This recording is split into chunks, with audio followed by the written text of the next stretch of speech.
you looking for healthier, fuller hair? Do you want extra money for bills, trips, extracurricular activities for your kids, or do you want to replace your entire income? Monat is the answer. Our products are Leaping Bunny certified, vegan, and Monat can be used by anyone, including your kids and pets. Message me on my Instagram to partner with me. Founder shares are available, and as a market partner, you have access to uncapped bonuses, 45% commission, 35 to 55% off discounts, on top of all-inclusive paid trips. Right now, I also have a free gift for anyone that partners with me, so don't miss out. You can message me on my Instagram at LizChilvers87. We still do 7 NUFC Matters show a week for free. But if you want to help support NUFC Matters, then there are a few ways of doing it. Hit the like button on each live broadcast and video. This helps the channel grow. Hit the subscribe button and select the all notifications bell so you don't miss a single show. If you want to help us financially, then you can join the channel using this button with the membership starting at $1.99 a month. Or you can drop us a donation in the chat using a super sticker. We're also looking for sponsors. If you'd like your brand advertised on the flyers for the show and featured during the ad break, then email John at nufcmatters.com to arrange today.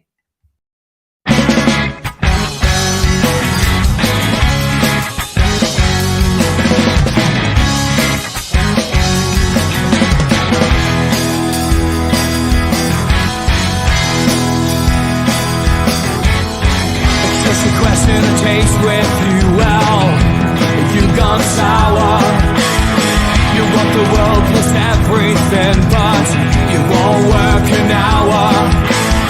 And now your questions are kept creeping, and you're going buying flowers. You throw away the dreams we had, boy. I won't allow it. I said we're gonna fall out. Let's see you get out. I think we're gonna fall out. So shut your mouth. Good afternoon, or good evening, should I say. Welcome along to NUFC Matters with the professionals, Stu and Mitch. Mitch is here. Stu seems to be having a few issues with his phone at the moment. I don't know what he's doing. He's dropped it. He's going out. He's coming back in. Is he there? What's he doing? He's having a meltdown a bit like everybody else seems to be on social media. I'll take Stu out at the moment. He's having a few issues with his phone. He was fine before the show started, but yeah, Mitch, what a 48 hours. I mean, we haven't even been off air 24 hours yet, and we've had more stories coming out in the press and the media, and I think John Askew probably sums up the frustration. He said for over 4 years, NUFC Matters has been a huge source of information and reassurance regarding all things Newcastle United. The takeover being the best example. Can you do it again? He says, for the first time under the new owners, I got a chunk of doubt. Gordon at Anfield instigated by us. Is it for real? And if you do have misgivings, many Toon fans are bewildered. Do you agree? There's around half a dozen players currently at St James's Park, which should keep at any cost, even if it means a points deduction. And Anthony Gordon is one of them. So that really stems from the latest, thing that went out there from Craig Hope, and backed up by a couple of other journalists. I mean, it's silly season, and I've urged for calm. I think you probably will as well. Yeah, I said last night on Amigos, I hope the heck this scrambling around isn't an indication that we've genuinely left everything to the last minute when it comes to PSR and management of deficit. Because if we have, there's no excuse here. It's gross mismanagement. No matter who's managed it, it's absolutely gross mismanagement. One thing I did have a chat with Craig Hope about a few weeks ago, and I shared it with you guys today, and I don't share much to it. No. But one of the things I did share with you was a comment that I made to him a few weeks ago, that I was of the opinion that the club was sharing information in different places and telling different people different things. for a reason at the time I couldn't understand. Today may back that up a little bit. There's so much going on, absolutely so much going on, that it can't all be true. It just can't. If we are that desperate, then there's something very seriously wrong at the top end of our club. And I can't imagine that that's the case. What I do think is we're being prepared and softened for a blow of some description. But I really don't know what to make of it all. Now that we've got what I would call credible people releasing certain stories, it would seem that there is a degree of panic. And however, we're now sitting saying, well, it's really quite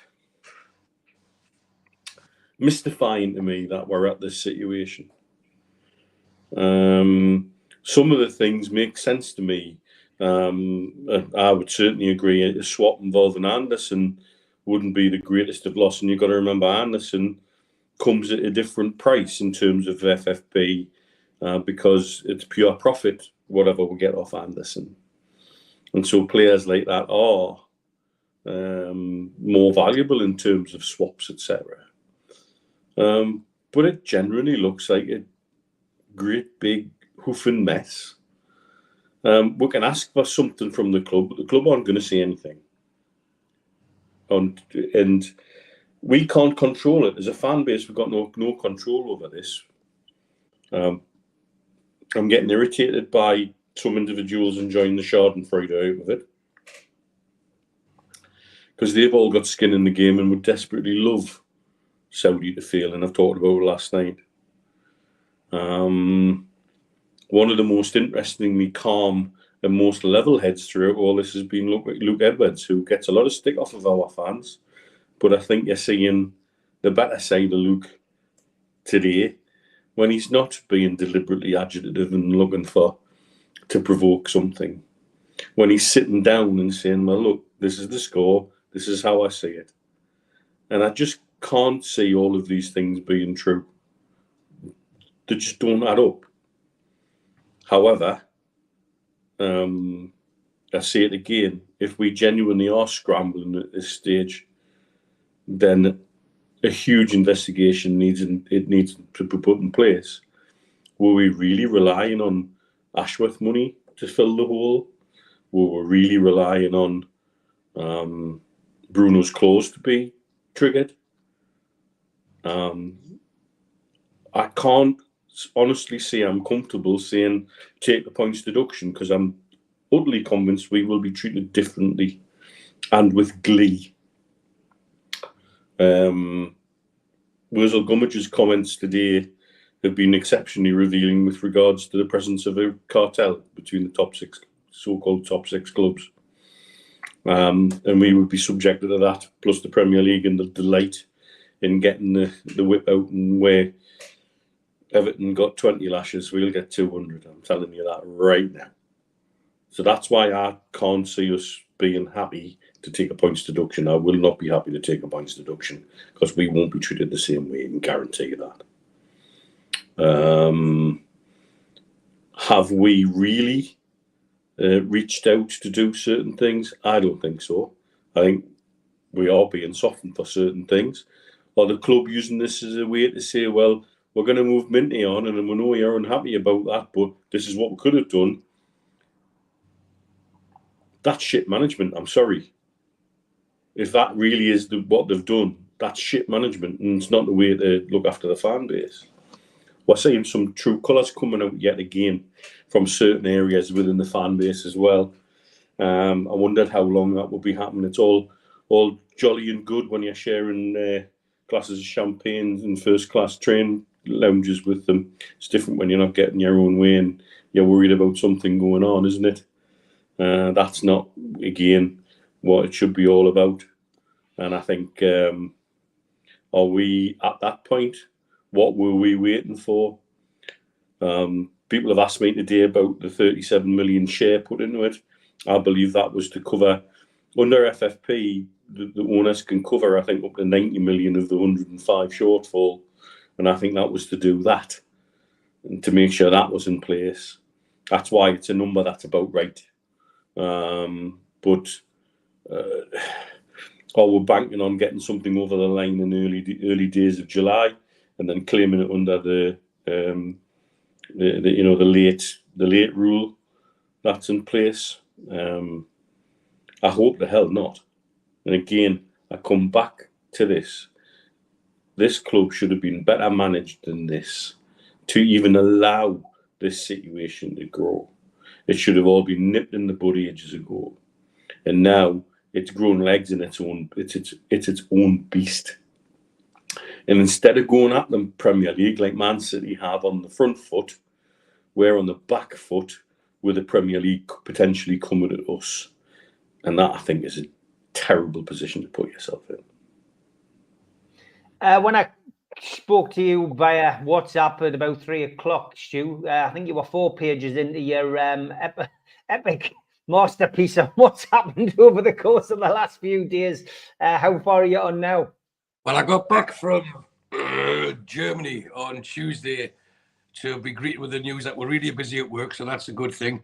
And I've got to work 21 days straight to before I get another chance to have another holiday, time off to go to Newcastle for a friend's wedding, who I'm sure is watching.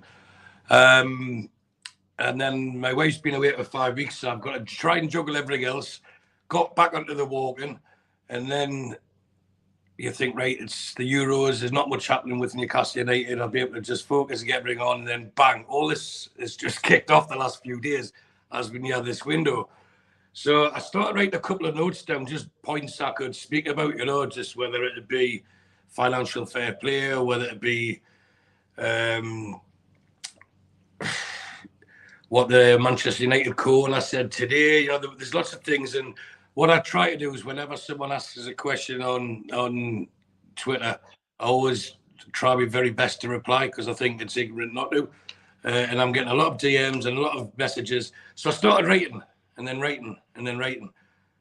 And then bear with us, I've got it all written down. So this is what people call either, was it a Stewie sermon, a penman preacher, or just a load Before of you shit. start, Stu, I'm not being ignorant. Rob's just brought us up a burger and chips, so I'm going to turn the camera off and listen. Well, turn the noise off as well. I don't want to hear you chomping away there. So before I do start, a big friend of the show, Mark Byers, for those who will know, his wife had a baby 2 months ago. She was in hospital yesterday for an operation, and I said I'd give her a shout out and hope she gets well soon. Get well soon. And as I said to Mark, I'll say it live now, I haven't seen her for about 11 months, so it's only right I mention her on the show. He wasn't too much up when I said it that way, but he got the joke. Right, so I've got it all written down, but bear with us because it is fact of brunt and brunt of frack and everything else. So I'll start with financial fair play. And what I wrote was, let's call it what it is, and what others are now seeing it being. It's clear-cut protectionism of a favoured few. Just look at Ratcliffe's interview today. He blatantly states a cartel was in place until the European Super League fell apart. And for me, he's the Frank Spencer of club owners. The Glazers surely can't believe their luck with the way this guy's performing. Before addressing the recent transfer speculation, I would like everyone who's watching to cast their minds back 3 or 4 years during the takeover, not since the takeover, during the takeover saga. What did we learn from that? We learned that there was a media and cartel bias against us. We learned at any opportunity they tried to destabilize the takeover happening. We learned of Qatari bots. We learned of misinformation. We learned that Khashoggi's fiance, who neatly ignored his Al-Qaeda links, didn't want the takeover to happen. We learned about human rights. We learned being sports owner, the Khalifa, he wrote to each club individually. And we learned that the Premier League and the cartel always scrambled to change the rules. Yet with perseverance, persistence, and desire and determination, the PAF and the consortium got the takeover that we wanted. That's what we learned. So that's that one. Let's go to the next one. So again, I ask, what did we learn? Or what have we learned? That with that, they really, really wanted us. They won't be bullied. They want to be number one. The chairman stated that. They want to make our dreams reality. They will employ the best to get the best. They have backed us to the maximum every transfer window. They have put our name firmly on the global footballing map. And I know that from being in Europe over the last 2 weeks. Who do you support? As soon as you say Newcastle, it's not as it used to be for the last 20 years. Oh, Alan Shearer, Kevin Keegan, that's all they can say. Now they can reel off Isaac, they can reel off Bruno, Joe Linton, Trippier. Champions League, fantastic. And we are now recognised with fans from Switzerland, Hungary, Denmark, Germany. This is just in Europe. We are now internationally recognised. You know, they have a long-term vision to make us number one, and I believe they will achieve this. They are supporting the local communities. Remember, without bragging about it, they've been supplying the money to fund the schools for the children, for the deprived children to get meals. Jamie Rubin, out of his own pockets, doubled the money that's made at the food bank. Expanding St. James's Park or building a new stadium, we can all be proud of. That will have global admiration and is something that they have committed to and aware needs to happen to sustain long-term success. They rid us from the previous regime, which lifted the scepter off. Whenever you met someone, remember before this takeover happened, and you'd if you were abroad, Mitch and I will know this living here, and you meet new people. Oh, who do you support? With the accent's a bit of a giveaway, like. But as soon as you said Newcastle, you got one of those sympathetic looks. You know, like they felt sorry for you, as if you've just said, "Yeah, he's a great lad, but his uncle's Jimmy Savile." You know, it was like that. It was like you're not that you're embarrassed to say from Newcastle, you never are, never should be, but it was always you knew what was coming. But now people want to have a conversation. You get good luck wishes from proper fans saying, "I hope you blast your way into that top four and win the league." So you have all of that.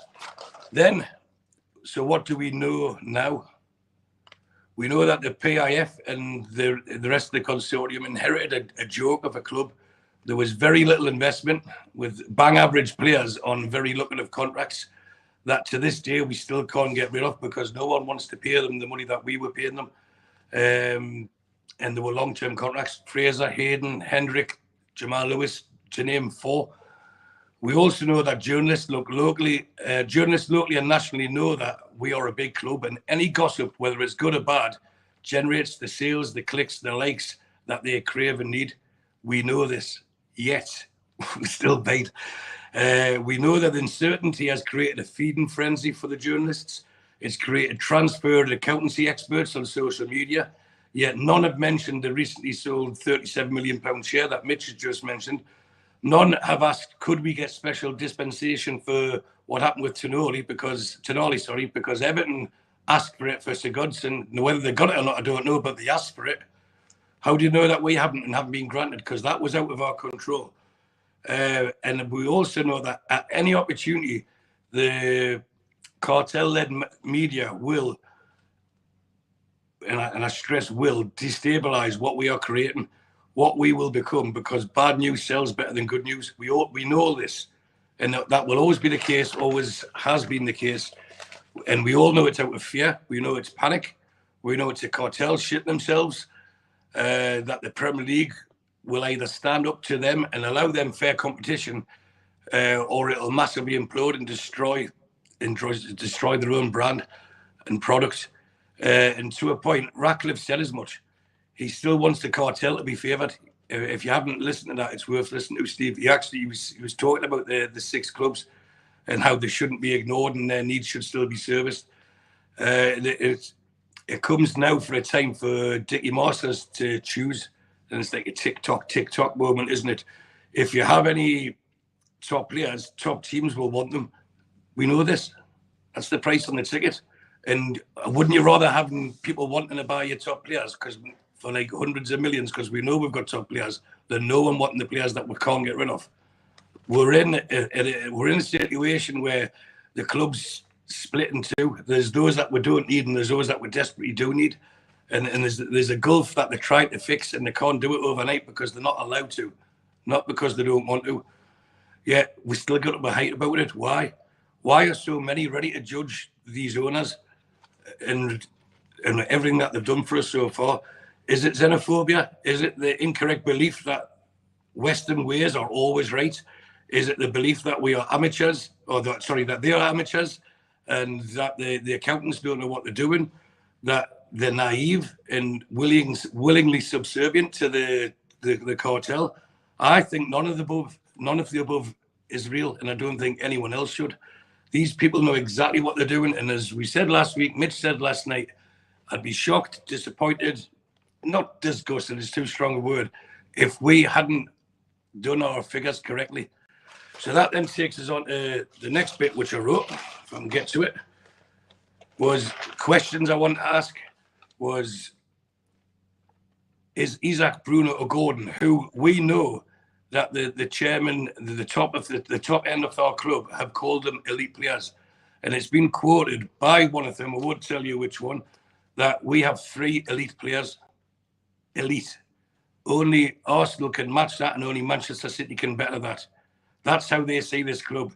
Elite players, we have 3 of them. Why would they even risk selling one of them to go backwards? What message would selling any of our elite players give to the other players who bought into the same vision, the same project? What about the supporters? What message would it give to us? What message would it give to Eddie Howe? And what message would it give to any potential sponsors? Well, we're going to sponsor you for this, but you've just sold your best players, so you're really not going to be as good as we thought you were going to be.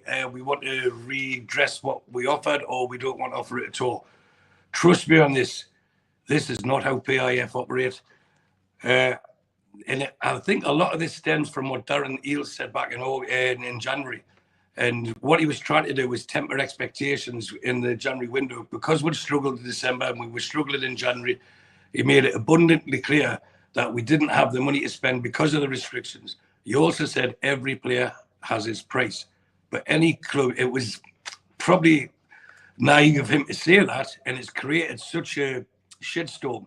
But what he said was, if you went to any club and said, I'll give you X amount for a player, if it's over their valuation, every player is sellable. But that doesn't mean they said they were going to sell any player. What they said is every player is for sale. He never said we have to sell our best players. He never said we're going to sell our best players. And the next one, I like this one, this point I wrote down. What if Burnley had said yes to our Trafford bid a month ago? What if 2 weeks ago, Elise's, with a bid we give for Elise to Crystal Palace, which were bids, they were fact reported widely. What was if Palace had said, yes, we'll take that money, and Elise said, yes, I'll come. What were we then going to do? There was 4 choices. Do we say skinches? Do we say had you gone? Do we say we didn't really want to improve our squad, don't be daft? Or my particular favourite, and with it being a Saturday afternoon instead of Sunday, and on a Saturday afternoon, for those old enough to remember World of Sport, it was Big Daddy time. Did our board start shouting easy, easy, easy to these people? So we had money to spend. So if we had money to spend, how would we not spend it? So I'm sure I'm missing a page, but in summary, I believe the club for now are comfortable with the we have no money narrative, and it suits them. It suits them because it helps in negotiations. And I might be proved wrong by Monday when we get slapped with a points deduction. But that points deduction, if let's say it was 4 points, is Isaac worth more than 4 points? Absolutely. Gordon, Bruno, yes. We know the answer. But I, for one, could not wish for a better consortium to steer our club forward. And forward we will go. But maybe it's not in a straight line. That's what we have to understand. We will go forward, but not in a straight line. And not in a straight line that would calm the masses anyway. But that would be really boring, wouldn't it? So maybe, just maybe, they know what they're doing. And the last 3 words all together now, trust the process. Yeah, and thanks to Barry Hogan for sending in this. Don't panic. Yeah, I think you're right, Barry. That's should be ingrained in a few places and put on social media. You should get it out there, mates. Share it around. The big question, Mitch, is what burger and was it nice? And what's the chips like over there from Jules and Barry? When they're home cooked by Rob, they're all right because he knows how to cook. And the burger was a homemade burger with onion rings on and barbecue sauce, and fantastic it was indeed. You've had time then not to digest the burger, but to digest what Stu said. What's your thoughts on that? Difficult to disagree with any of the points he really makes, isn't it? As ever with Stu, the one thing I always say Stu carries is remarkable authenticity and honesty. And that's not just in football or on the show, that's in all walks of life. And that's why he's one of the best of men and the best of friends. We have a situation that we have no control over. We can just look on as passengers in this journey. And quite rightly at the moment, we are all scratching our heads, wondering what the hell's going on. PAF and the ownership group have not come into this to take the piss out of the fans. They've not come into this to do anything other than try and be the best they can be. We've been artificially restricted and held back by a number of situations emanating from the Premier League and change rulings. Are there workarounds, and have they been looking at workarounds? I'm sure, hope the hell they have been. And that this is all last minute drama. And some of it is, in my opinion, could easily be smoke and mirrors. Could easily be now people using the situation to create a bit of mischief back the other way to get everybody scrambling. When actually, maybe like I suggested tonight, the one angle nobody's prepared to put forward. Are we actually looking to get into a significant profit situation for the third year of this cycle? So when year one disappears, we're armed for the new year to be added onto the cycle in a way to do something really spectacular going ahead in the new season. Because if we're in a plus situation on the back end of that 3-year cumulative cycle, that will make a lot of teams very scared indeed, because we'll have spending power that just about everybody else in the Premier League won't be able to have. And I think it also, I do also wonder what I've heard a couple of things about the club recently agreeing to take land on in and around Eliza's Terrace, including Eliza's Terrace, and that means they also own Strawberry Place. Well, if Chelsea can sell hotels, can we sell land? There might be a wonderful Saudi investor who wants land. Saudis love a bit of land, particularly in the UK.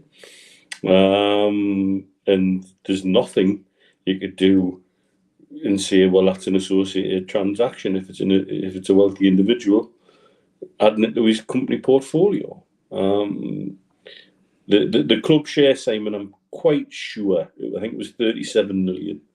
Yeah.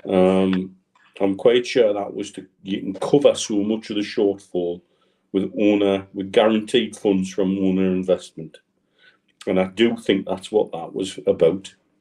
But it would seem, if the current situation is to be believed, that we still have a not insignificant shortfall. If you read some people, it's 20 million. Other people are saying it's 35. Others are saying it might be more. One commentator has flipped from 20 to 60 in the last 48 hours, which shows that he's just guessing. Don't get me started about people guessing, journalists guessing figures. He's not even a journalist, mate. However, he carries a bit of clout on social media, and I discussed him last night. But he has skin in the game. He's a Man City fan. He's desperate for the focus to be taken away from City. Desperate. And at the minute, we're doing that nicely for them. And so, is it time that our club stop being passive? My personal feeling is yes. It's time to stop being passive. We've taken enough shit. It's time to start dishing some of it out. But maybe we can only do that once we see what the lay of the land is going forward on the back of how the numbers work out. I remain desperately disappointed if that genuinely is the case, that we're scrambling at the last minute to do a deal to save us skins. You know, that we're talking about the thickness of a ball sack to try and sort this out, and it could have been done. Are we really genuinely that desperate in the situation that we're in? I keep coming back to, if you look at everything that's been reported in the last 48 hours, all of it cannot be true. It just can't. Some of it might be true. Well, someone has to be right, don't they? If they said enough, you say enough some figures, of it has to be true. Some of it has to be based on some sort of half-truth and rumour, and some of it's blatant bullshit. But we're all in a position now where I don't think anybody, including credible journals, can tell me what's going on. I tell you something, they're stuck between a rock and a hard place. Because if they come out at any time and say, we are clear of financial fair play, they might as well say, we've got money to spend, so inflate your prices when we're asking about your players. Absolutely. So, No. Until they say we really need to sell a player, then they're also stuck, because if they say they really need to sell a player, then they know that they're going to get lowballed on Everybody's the price. going to lowball them. Absolutely, mate. Yeah. So they have to just keep quiet. And as I said in that little ramble I said at the start, we have to stop believing in them. Do you know what I mean? They've never at this stage let us down. They've put their money where their mouth is at every opportunity they've got. They've done everything right to keep this club moving forward, more than any other ownership has in the time that I've been alive, and built on solid foundations, not built on quicksand, where we had it with Sir John Hall, where the skyscraper was getting built on matchsticks, etc. We know this will be sustainable, and they're fighting the fight for us. You know, we know that we bait. I know I bait. You know, if I get challenged, I know I bait. I know you baits. I know Steve baits, because we're protective, and it's in the blood from where we're from. It's how we're brought up. You look after yourself. You fight your corner, and what happens is people will say something negative about Newcastle, and it goes. But what's happened in the last few days is story has just spiraled, where nearly every player in our squad has been linked with a move away and part exchange with someone else. Nearly every single player. Some make sense, some don't. If you look at the history of transfers and look at how many part exchange actually happens, I'm not talking about what happens on a laptop when you're playing Football Manager. Mitch, you mentioned this last night. There was one I was going to type it and say it, but there was one between Sanchez from Arsenal, and I can't remember the name of the midfielder from.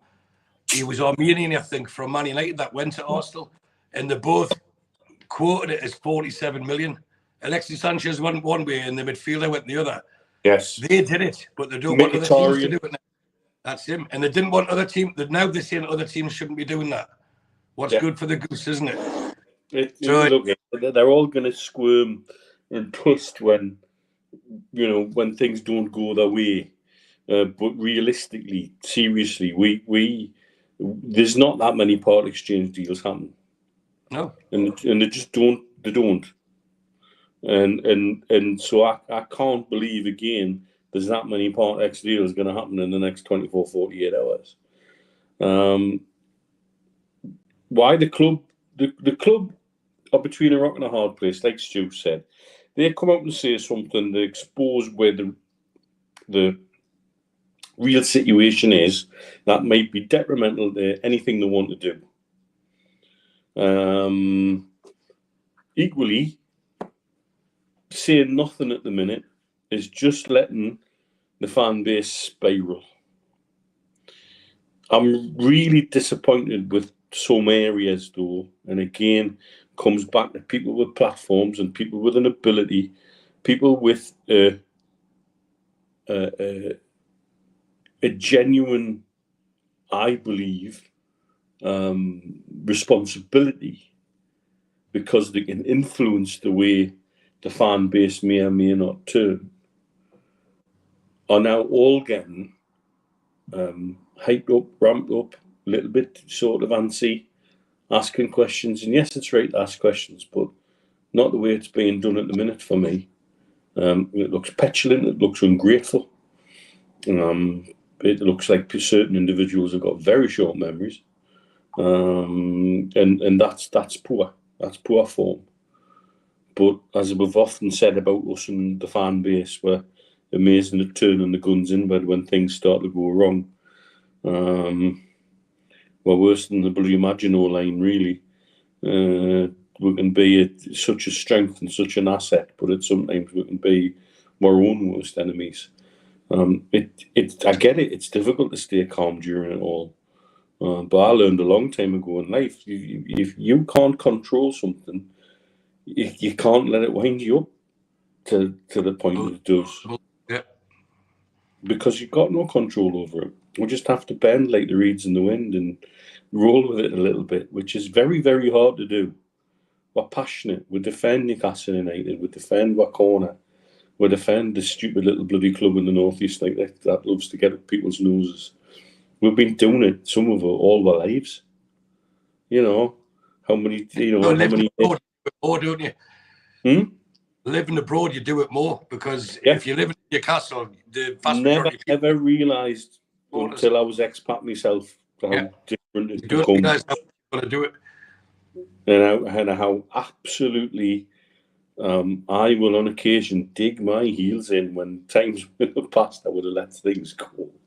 I thought it's just part of slowly turning into my grandfather, which is probably not a bad thing, to be fair, but I am slowly turning into my grandfather. But it's really very difficult to I understand the angst, but it's not being helped. And if the club have been involved in disinformation and information, they've got to learn very quickly. It doesn't help. Just doesn't help. But I've been of the opinion for a number of weeks now, as per that message I forwarded to you guys, and I said to Craig, I believe the club have been sending messages, different messages to different people to see what comes out from who. And that's a dangerous game, if that's the case. Not long. It's known who they can trust, but they try to do too much too soon. But it's a dangerous game, Stu, as we see the tinderboxes just had a bloody fag thrown into it last night. And then that's the challenge. And for all the talk about communication, Darren Neal's to name one, Merdad to name another. They're there when it's great. Who's around when it's not so great?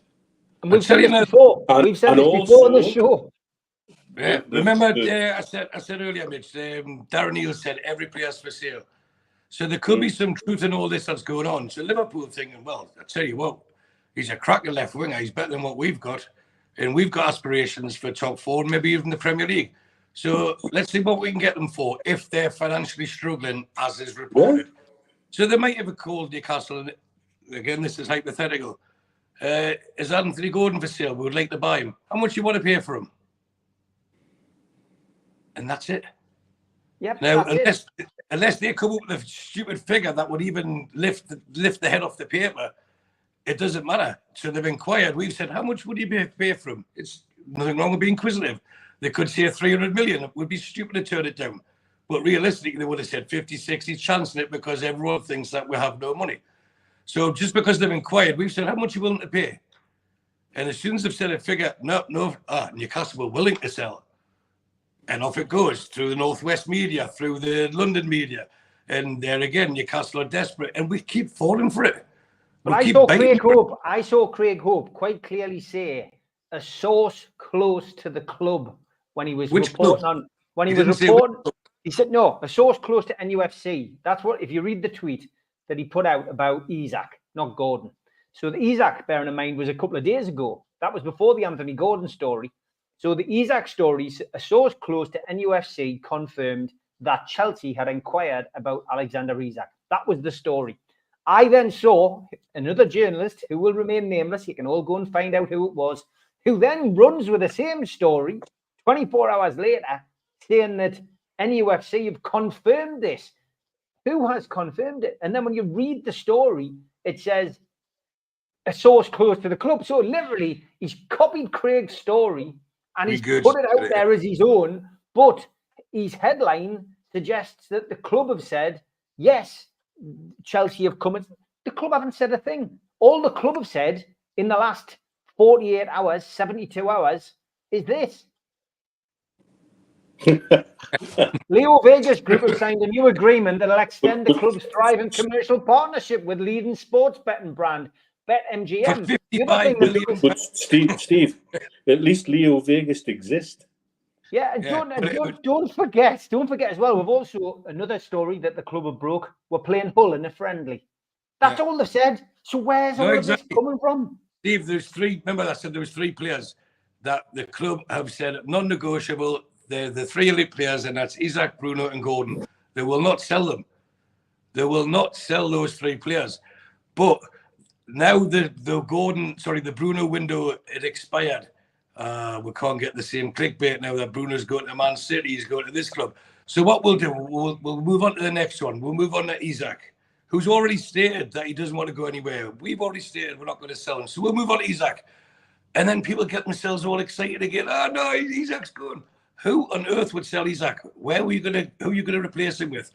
Yes, Arsenal want him. Tottenham want him. I don't think there's a club in the world that wouldn't want Isak. But that means we've got a fucking fantastic player. Sorry for swearing, I very rarely do it. But it means we've got a very, very good player, doesn't it? Yeah. So, yes, it's great that all these top players want him, but he's ours. And he's going to sign a longer contract. So that goes, what can we do next? Anthony Gordon, you've seen how he left Liverpool, as in the city, not the club. Yeah.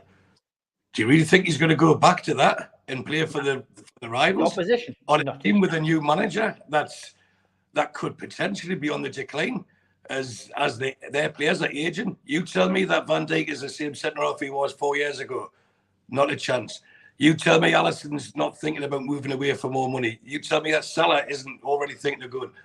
They are, and not an average team, but an above-average team, but they're not the title challengers that they think they are.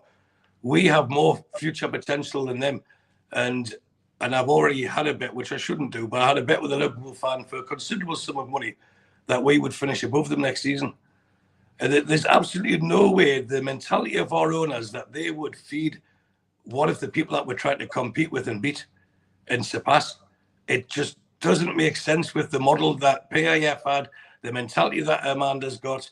It doesn't add up. Yet because Bruno's not going, because Isak's not going, we'll move on Anthony Gordon. Pick a different team. I said it as a joke a few months back. Anthony Gordon to Man City would make more sense. They're fed up with Grealish. Now, Doku's just a poor man's ESM. He would do a great job at Man City. They would have to pay 100 million for him. But that would have more legs in it than saying he's going to Liverpool. Just journalists not being journalists. It's just pure clickbait. And I'll play devil's advocate here.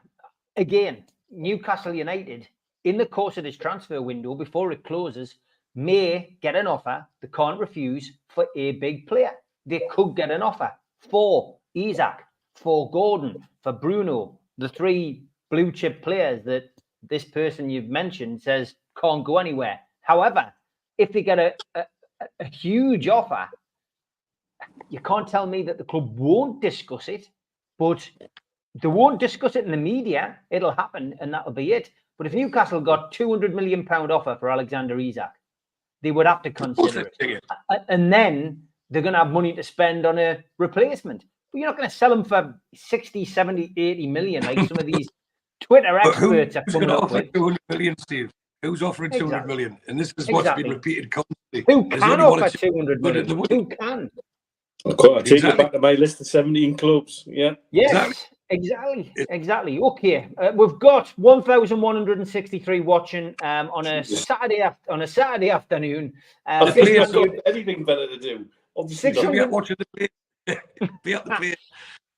650 watching on YouTube. That means Thank we've you. got nearly 600 watching on Facebook and on Twitter today. I didn't put the LinkedIn link on, unfortunately. So Facebook and Twitter, if you're watching on there, we're going to put the ads on now. Open another window on your computer or your phone and just subscribe to NUFC Matters on YouTube. We do 7 shows a week.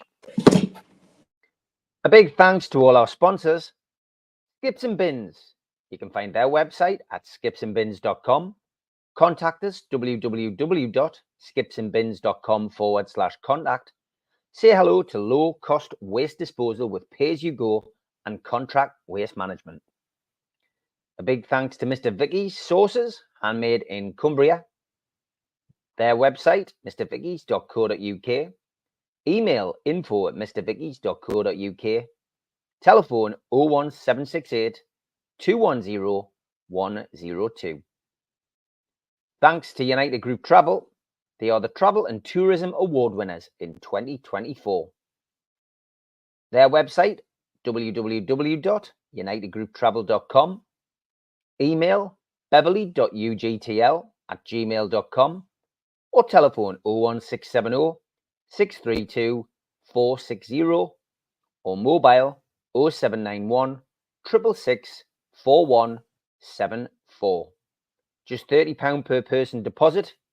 There are no strangers on our tours, just friends you haven't met yet. A big thanks to Media Arts.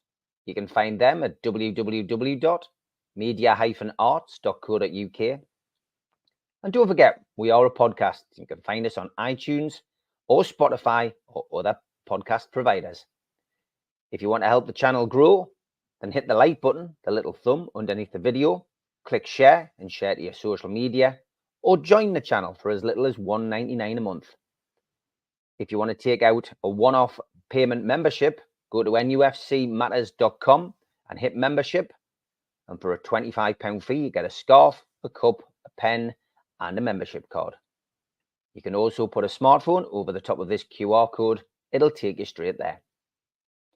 And don't forget, we also help the food bank on this channel. nufcfansfoodbank.co.uk is a website where you can make a virtual donation today.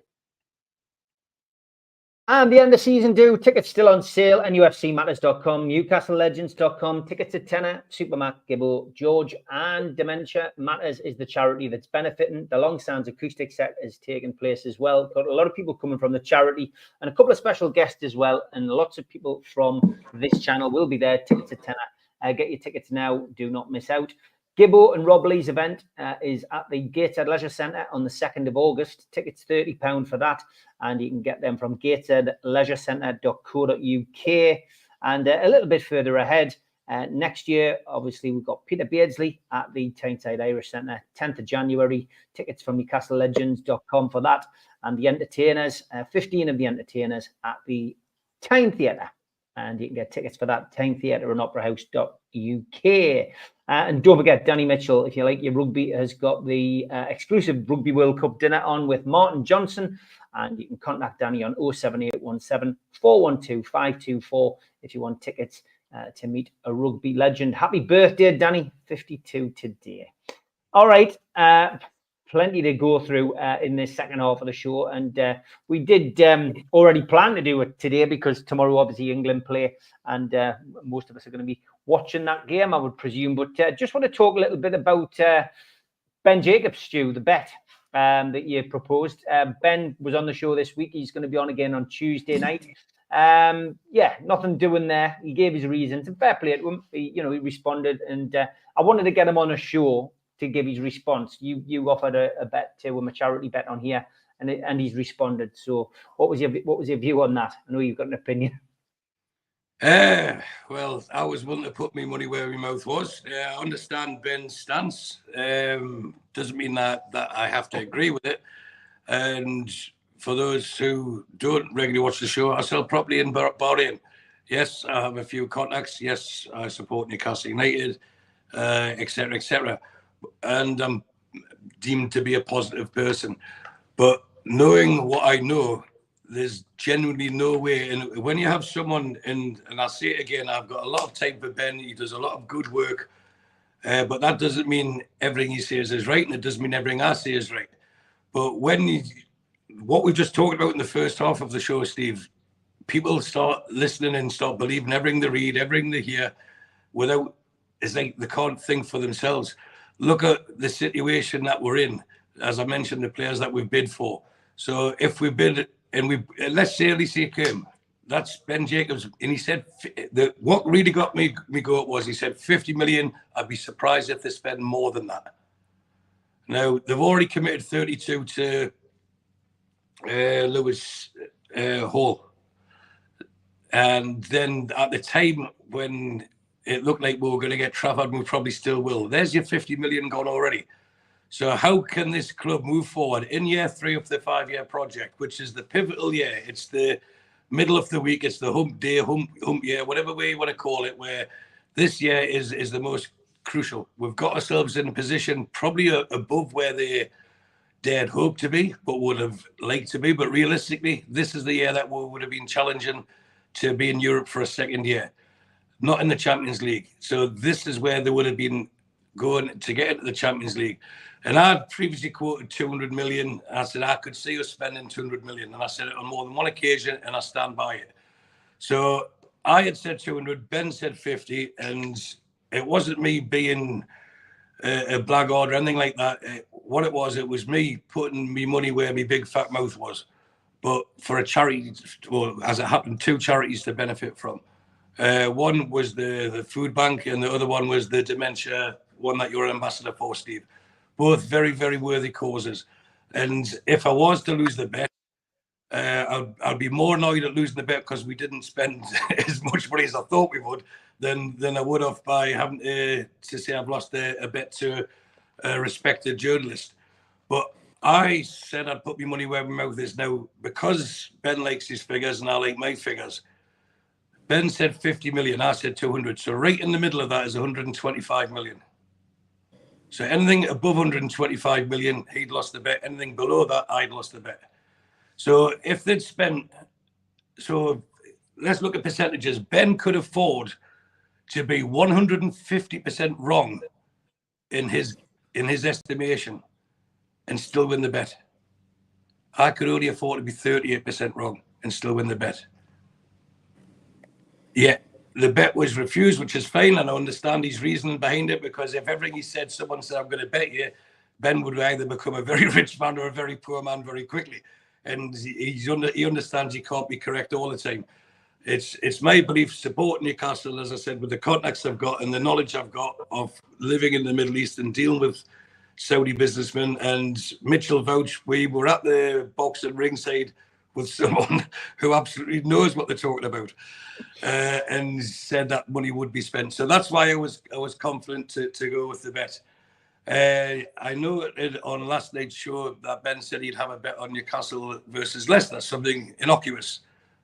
Now, it would be wrong of me to say, okay, let's see who finishes higher, because I think it's not fair that we would finish. Of course, we should finish higher than Leicester. So what I will say is, without any points deductions, either for Leicester or for Newcastle, which if we believe Ben, if we believe a lot of other journalists, they're both going to happen in the near future. We might get 10 points, they might get 4 points, or vice versa. So without points deductions, I'll do a handicap bet where I'll give Ben a 10-point head start, Leicester versus Newcastle.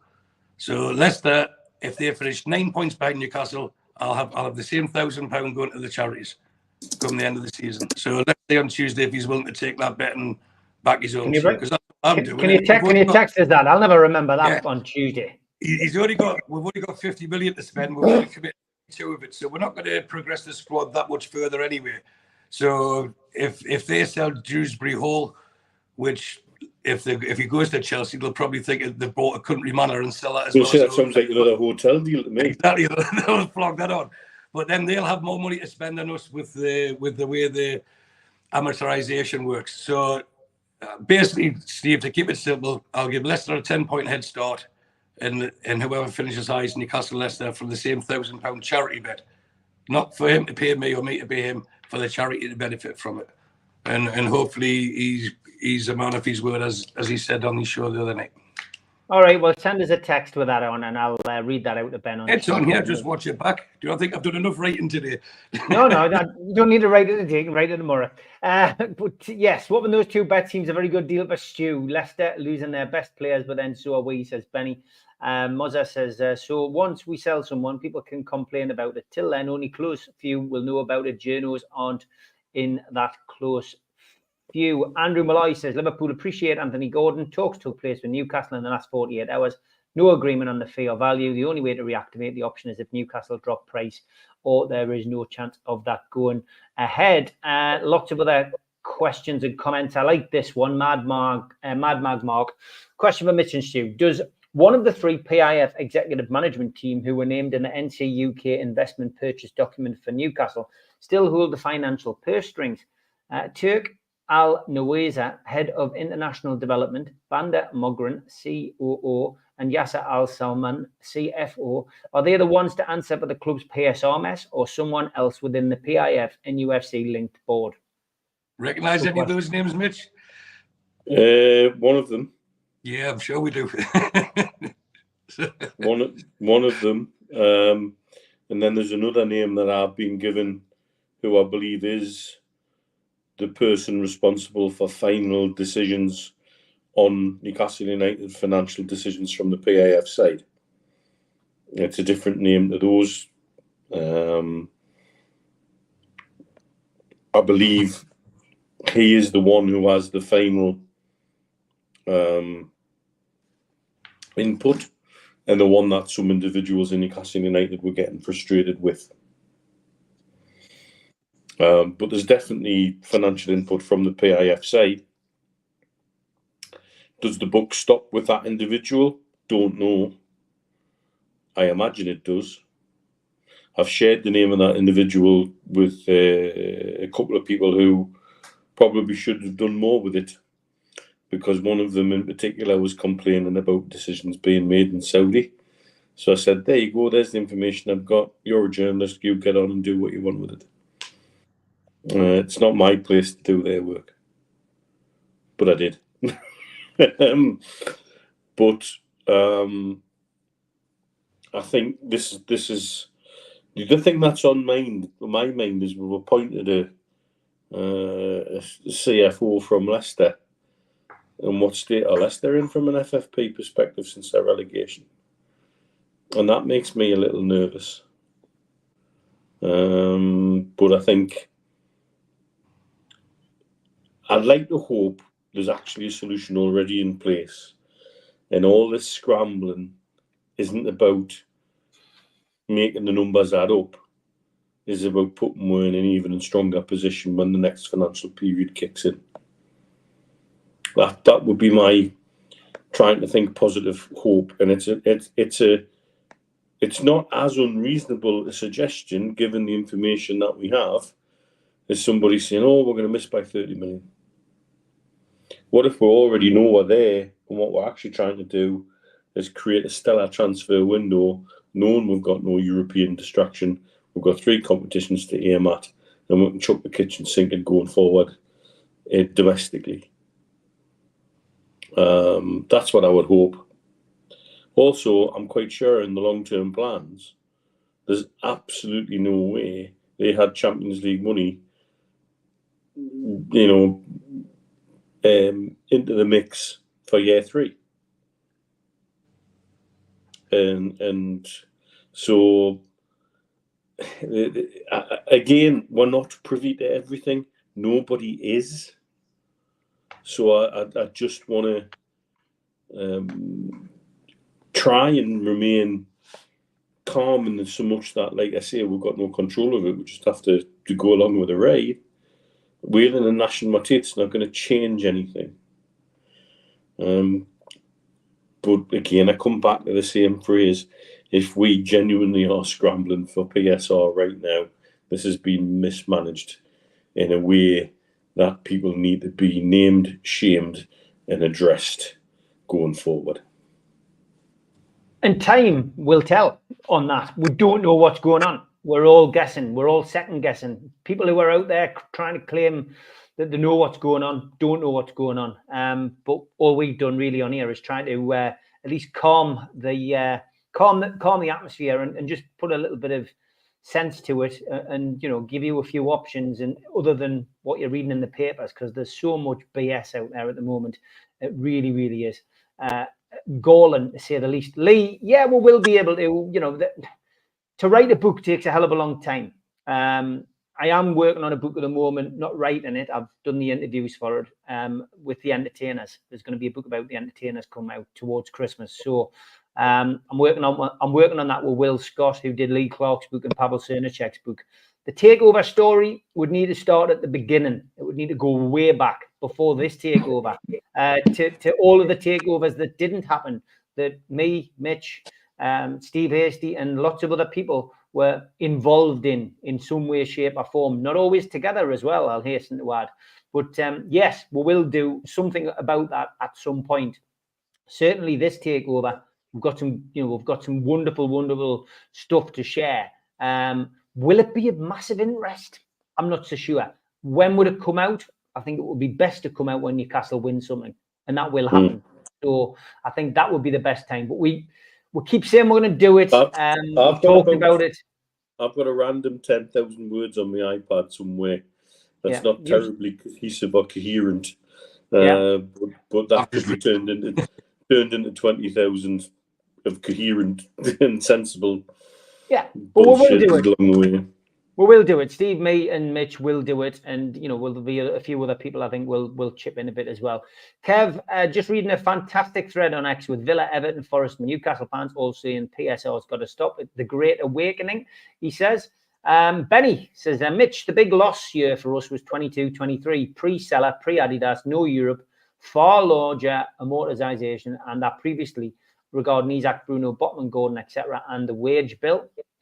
Just obviously commenting on stuff we were saying earlier on. And Gary asked the question, have we held things back? Have we done it deliberately, Mitch and Stu? Could any of these big deals been added before the 30th of June? That's a question they used to. Likely afterwards. Afterwards. I want to say what about do they have to decisions get run up the ladder? Rather than people sit and wait for answers to be given them, they can actually do their own research or just read. Any time that Newcastle are buying, what happens? And there's been jokes about it. You've left Mirdad with the credit card, or Amanda and Mirdad are in Riyadh. They go to the owners and say, this is what we want to do. Whenever they want to spend money, they'll travel to them, because that's customary here. It's politeness. It's the way to do business. It's not like watching a movie where you ring up, buy, sell, buy, sell, buy, sell. I remember the PIF have 80% of our club, 80%. And they're funding more than anything. Any incomings that go into the club from the owners, the vast majority of it, if not all of it, is coming from them. So, of course, they've got this here. Of course, there's going to be someone that they go to who's representing the chairman, because he's the chairman of about 20 different companies. He can't keep his finger on the pulse of every single company to the level he wants it to do it. So he'll have a trusted aid that is in place, that is the stopgap between the chairman of the PIF, who's our chairman, the chairman, our chairman, Yasser Ramayan, and Newcastle United. It makes sense that there's someone there. That's normal business practice. Because if not, what happens if he's engaged? What happens if he's playing golf? What happens if he's in a board meeting for another company? Does that mean they can't make a decision? So there will be someone who's there to answer on his behalf. So I don't see what the problem with that is. Just like this Ratcliffe, he can't make the decisions. He's got to go to the Glazers, hasn't he? He's doing all the talking, but he can't make the decisions.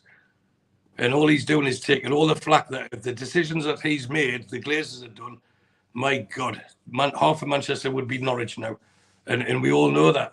So he's making it. And I think a lot of them secretly, as much as the noise they're trying to make, a lot of it is bravado and they're secretly wishing. Remember, we all said it, be careful what you wish for. Be careful what you wish for. Like the fake shake in Qatar, be careful what you wish for. We have the real deal. And that's the fear in all of them. And we know we're coming. They know we're coming. And as I said earlier, Steve, it's not going to be a straight line, but we will get there. And the more resistance they put to us on our journey, the more determined our owners will become.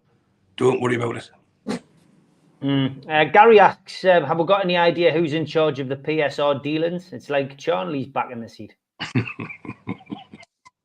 I know who's meant to be in charge, but whether he is or not, a different matter. It's a collective responsibility, isn't it? It's not just one person sitting by a desk looking after PSR. It would be dangerous to have just one person in charge. Look what happened when they give one person charge of the structure, as in Mr. Ashworth. So there's like a board, isn't there? You see it when they have the meetings in Newcastle and stuff. There's the hardcore of about 6 of them that will go and meet, and they all have input, but there's only one person with the final answer, and that's Mr. Remain. Remain, as I keep getting corrected for. He's the one person with the final answer, but that doesn't mean he doesn't listen to what's been said by other people, and he's always open to suggestions because, as we've repeated on, obviously, on many occasions, they will employ the best or who they deem to be the best for that job. And if they don't perform to the standards expected of them, they'll get someone else who can. That's how it works. So I keep saying it about, but no fears about the direction that Newcastle United's going. It's the other teams or the other supporters or the press supporters of other clubs that have the fear. And that's why these stories keep getting regurgitated, recycled, different players. It's the same story, just different players. But if Newcastle United really had to sell a Bruno, an Isaac, a Gordon, a Joe Linton, a Botman or whatever, they would have known that last August. Yeah. Because they haven't spent anything since then. So they've had, 8-9 months to rectify it. Of course, they could have announced the sponsorship in the meantime. They're financially sound. It means they couldn't go out and spend a lot of money. But as I did touch on in my little sermon before, why would they bid for Elise?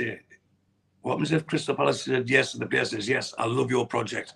I love your fans. I love your club. I love the stadium. I want to come and play for you. What do we do? Well, we don't really have the money. We're just wanting to placate, and I can't say Dave from heaven because he gets upset, placate a fan base that craps themselves every time they see a story of a player being linked away. These people are the real deal. They don't mess about. They will go. And how many players have we actually bought that we knew of that were linked? Bear in mind, they've probably bought at least 10 players since they took over. And I'm talking about 10 players to add to the first team. The only ones I can think of the top of my head that we knew that we were in for was Botman, and that didn't happen until a window later. I can't even remember who the other one was. We didn't have a clue about Bruno. Trippier was the other one. We knew that they were asking about Trippier before they signed him. Target come out the blue. Burn come out the blue. Isaac came out the blue. Somebody put it in the chat before. The journalists were linking this with Pedro, saying it was a done deal, and then we signed Isaac. Yeah. So you have all of this, and now this minted Brighton Pedro. It's lazy, it's easy, and because it makes sense, not always does 2 and 2 equal 4, and it's especially when it's how journalists or social media experts do it, and unfortunately they get paid for clicks now instead of writing good, honest stories, and that's the sad part. Well, the sadder part is they get believed. Or they get the reaction they want because someone says, I don't believe you, who's got like yourself, Steve, you've got a huge following. So imagine you then said to some journalist, you're talking out your backside. Well, Steve Wraith's got 50,000 followers. Who's he saying that to? So you might get 10,000 of those 50,000 looking at that, clicking on it, and so it grows. You know what I mean? It's the knock-on effect that it creates. And we should, especially during the takeover, we should all be numb and aware of what's happening. Yeah, every single day now, nearly now, we keep biting. I do love that, Yano. Thank you very much. He says, you start this show with a bottle of pills, a hanky, and a paper and a pen. By the end of it, you're putting your face camo on and getting ready to go to war. Thank you, Yano. You know what? It's just straight talking and not leading you up the garden path and not playing for clicks. And Stu mentions, I've got quite a large, social media following, certainly on X, and to be honest, I've learned over the years, I will say, going through when it was Twitter, I used to put stuff out, certainly not in the know stuff, but I would put stuff out there. Usually it came from a good source or from the horse's mouth. But that creates this kind of impression that you are in the know. You get labeled as that. You get put in that box. And I just learned not to do it anymore. And I learned that many years ago. And that's the kind of ethos that I brought into this channel. When we set this up, going way back to 2020 when me and Mitch doing Instagram and then jumping back onto here. It's been that kind of mantra that we come on and we just chat like mates. We don't, and like people will not believe it, we don't plan these shows. We literally just come on and talk. We chat during the week, but we don't say, let's do this, and we don't plan it. We just go with it. And that's because it's your show. You people in the chat take us on a different direction with the stuff that you put out there. Or if you send it on Twitter or you send it on Facebook, we try to get your voice heard and get you to give your opinion. And we've been very lucky because we've managed to get so many great moderators. Jules leads the merry band of men and women in that chat who, have kept it clean. And, we've had trouble in the chat over the years, but, we've got it in a good position now. And I think that's why this channel works and helps you when you're feeling a bit down and you want to almost have a bit of a reset when you've had your head battered by these in the nose on various social media platforms. But 1,185 watching, 600 on YouTube, the rest of you watching on Facebook and X. Thank you very much. Make sure you hit the subscribe button. It's free. We do 7 shows a week. Search nufc matters on YouTube. And if you also want to check out Facebook, the group and the page, hit the join group on the group and hit the like on the page. That's the best place to find us. Sutty says this is a much needed episode of NUFC Matters because fans are panicking about what some journalists have been spewing out, claiming to know what's going on at the club. As always, you guys talking sense. You do bring us down to reality. Thank you. Mark Byers, thanks for everything you do for us as well, mate. It's the best NUFC related show on YouTube, Steve, surprisingly considering the alcohol intake of those involved. And Jules says, you also keep the show succinct, Steve. You don't drag it on for hours going over and over the same stuff. Thank you, Jules. And thanks to everybody for your help. Martin, who's big part of this show again, which is the channel again, which is great. It's a great channel and all who's play their part. I'm so glad to be back as part of the family. And it's great to have you, Martin. You're a top man. Okay, we have got a couple of other points that people made and try and get through at least one or two of them. Yeah, Sam said, could the Tyne have signed some sort of NDA on takeover, which is forcing them to take a backseat while other clubs take the lead? I mean, I tend not to know much about any of this, but if they have, you wouldn't know. Exactly. Exactly. But I get where you're coming from, Sam. We're not laughing at you. We're laughing at the kind of thing that goes through your mind, because I'm sure that's probably gone through everybody's mind in some way, shape, or form. Derek and NDAs could well be involved somewhere. It's absolutely right in one respect. I believe that we have taken a much more circumspect attitude to a lot of things, partly out of not wanting to be seen to be boat rockers in the aftermath of the takeover, but also knowing that if we go in a certain direction, we'll be beaten with much bigger sticks than Everton and Nottingham Forest have ever been beaten with. 100%. And so they're quite happy at the minute to just take a watching brief, let Man City do what they're doing, and see how things unravel. I think that's why lawyers would come out, Mitch, if they did show clearly that they'd punish Newcastle more than others for the same offence. That's when the big guns would get wheeled out. Absolutely, and I think that would be a very different scenario, and I think it's almost like we're this sort of watchful lioness looking over the cubs, and the minute somebody pokes one of the cubs too hard, you're going to find what the teeth are like. It's just going to take a bit of agitation to get there.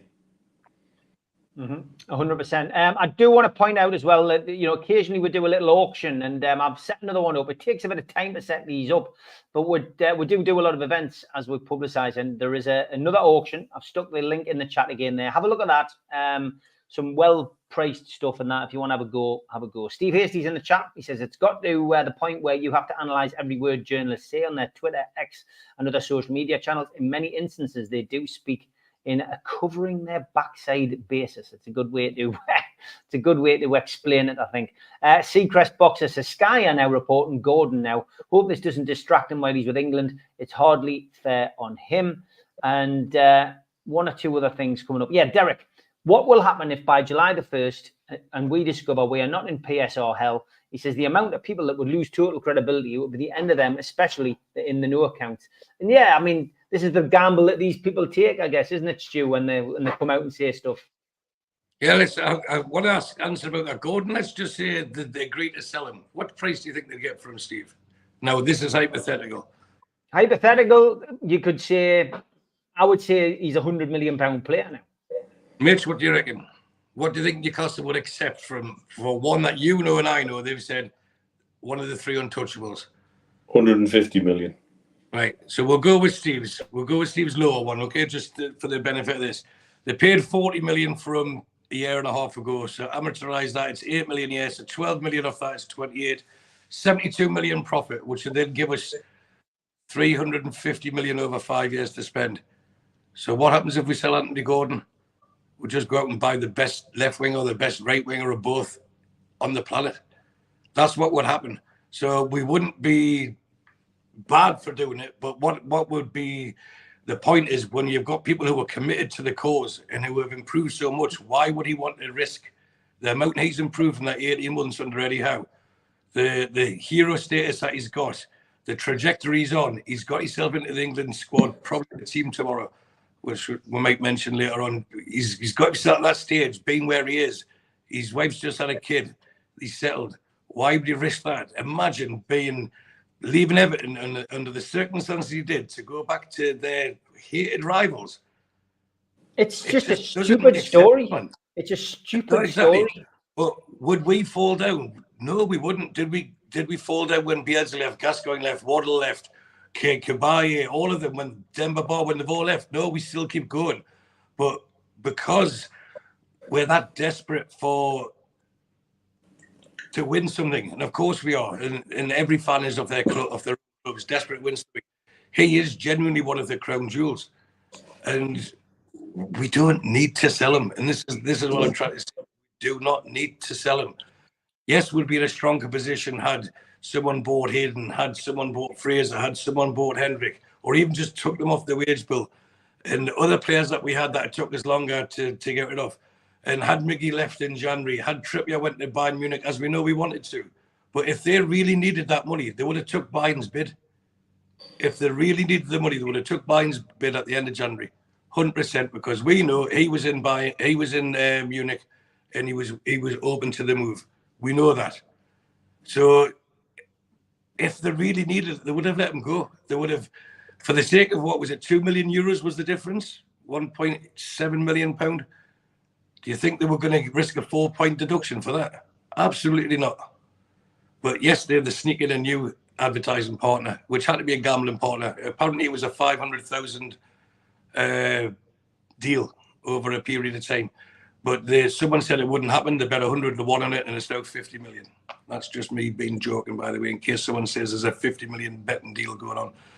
But there's so many things that point out that we are not going to be having to sell a player. It might suit us to sell a player because let's say we do a trade swap. Who's the latest? Anderson for Elanga. They might quote them both at 40 million.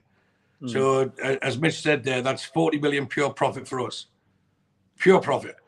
So we buy him for 40 million, spread it over 5 years. That gives us 32 million profit on that deal. That 32 million we can then spread over 5 years, which gives us 160 million actually.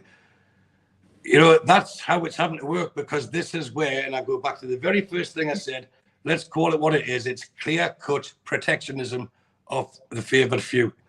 So they've done it, but you can't do it. They've done this, we don't want you to do that as well. What's good for the goose is good for the gander. And this is where it will all stop if they don't allow the people to do what they've done. It's not, you can't keep running an operation and say, do as I do. Do as I say, not as I do. And that happens in any line of work. You know, if you're going to work every day and you start work at 9 o'clock and you get fined for going to work at 9:15 one day, yet your boss comes in at 9:30 every day and leaves before you every day, you've got no respect for that person, and there becomes a rebellion. And this is like what's happening with the Premier League on a bigger scale. They're looking after certain people. They have to look after all the members. And in the words of Jim Ratcliffe, which he said, which he probably didn't mean to say, they're all equal members. There's 20 equal members, not the favoured 6 as it was. That split up sadly because not everyone wanted to jump on the European Super League train. For me, that guy's read the room totally incorrectly. And any transfer deal that Newcastle do, if they do one tonight or tomorrow before the deadline off June the 30th, it's a new Sky Sports thing, isn't it? Because there was a quiet transfer window in January. Mm-hmm. The new PSR deadline, and everyone's getting excited about it. Let's say we do it. I promise you it'll be to suit Newcastle United, not because they've had to do it. That's my personal, strong, firm belief that if they sell someone, it'll generate more money. This is the summer that they'll spend more money than they've ever spent, because this is the year they're going to say, look, they've got the Adidas. What did you say the other day, Mitch, about the Adidas? There's only 3 clubs in their stable that they're getting the retro shirts out at Christmas. Yep. We are one of them. That's how many shirts we've sold on the new shirt already. How many? I don't know how many shirts have sold. There's 3 clubs. It's us, Real Madrid, and is it Man United? Man United, yeah. Out of all the teams that Adidas sponsor, we're one of the 3 that they're going to make retro shirts for Christmas. That tells you was it June the 7th when they launched the new shirt? How many they've sold? They know there's a demand for it. We've had the staff in the Adidas stores in the Mall of the Emirates and in Dubai Mall battered because they didn't have enough shirts to sell. That's here. Yeah. Mm-hmm. So if Adidas believe that in us, why would we start selling better players to drop off that pedestal? How would that attract people? Newcastle and Adidas are a partnership that people want to be seen with. Newcastle in Europe with Adidas is a partnership people definitely want to be seen with. They're not going to sell the best players. It'll set them back too long. And by the time we sit here next week or next Sunday, whenever it is, and do it again, I could look like the biggest tit in the world because we've sold Bruno, Isaac and Gordon.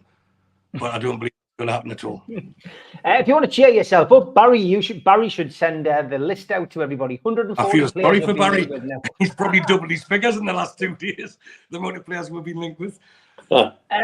Just a quick one, lads, on this story as well. What did you make of this? This broke over the week.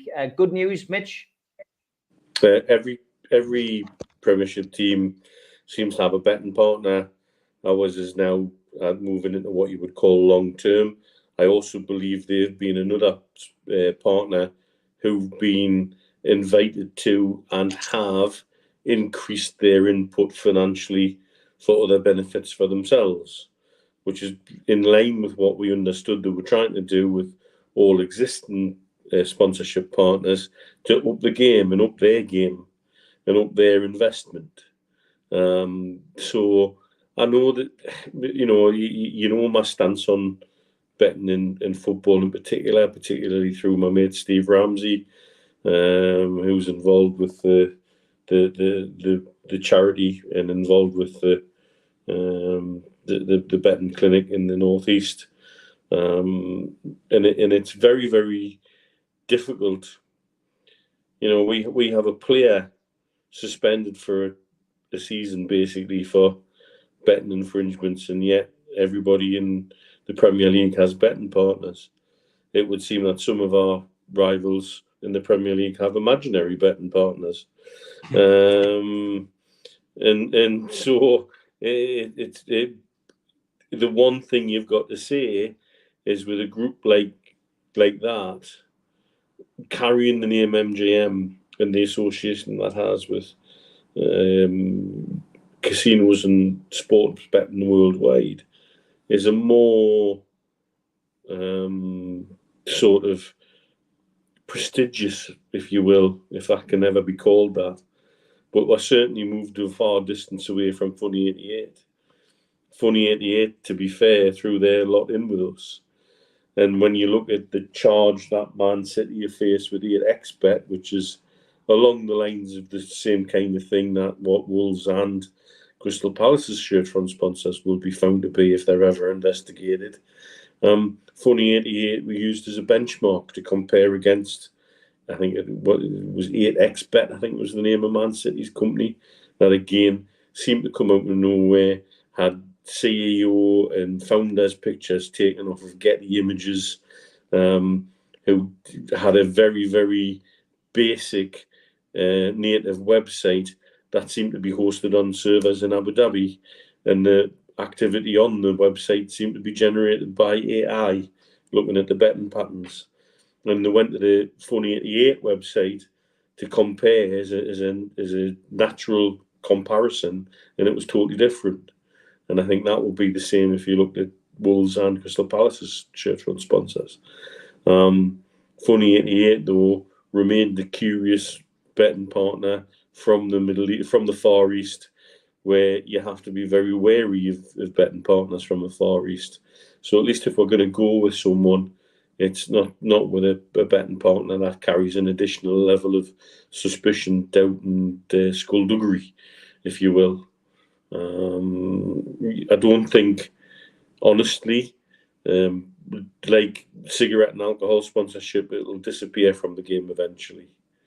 I think that's the way society will drive things, and that's probably right when you see how many people get affected by gambling and gambling addiction. You know, I'm quite sure when you're desperate that your week's hanging on the fact that a Georgian second division game might have 20 corners in it. I think that's a time when you've got to kind of question what you're doing. As somebody who's more than enjoyed a bet in his time, it's very, very difficult once you get caught into that spiral. And certainly having betting companies associated with top flight football and a global brand is a very difficult one to square away if we're trying to combat that. But at the same time, I think we are partnered with somebody who shows a greater degree of responsibility on that.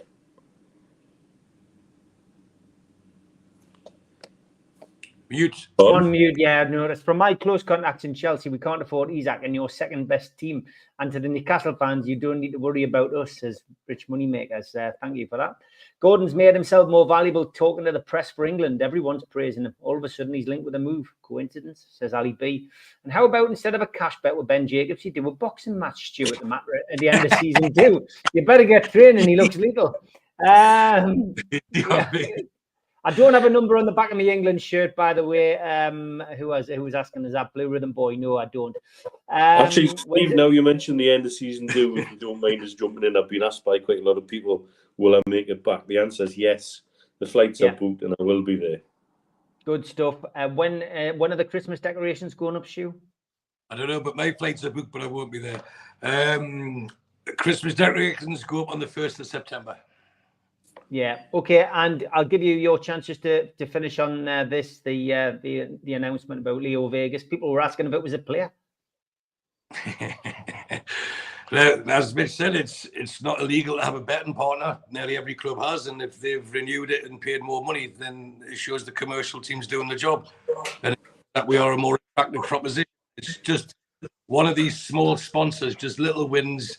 They're all saying, look after the pennies and the pounds look after themselves. So let them keep ticking over. And we've got through a full episode without mentioning Scotland being out the Euros and England still in. So congratulations. Yeah, let's forget about the international football. It's all about Newcastle again. And just remember things like this. Newcastle United, back in the days when we were offering a half-season ticket to current season ticket holders. That's what we've come from, people. Remember those kind of things. 10,000 people given season tickets. That's the kind of thing that we've come from in 3 years. Get a bit of perspective. Don't panic. Don't panic. Don't panic. Enjoy tonight's football. Enjoy the England game tomorrow if you can. I'm back 11 o'clock in the morning, pre-record, Talk of the Tune with Rob and Sid. And then we're back live Monday night with a fans forum. But for now, Stu, Mitch, cheers. Have a good night, lads. Thanks a lot. Cheers, everyone. Cheers. Bye.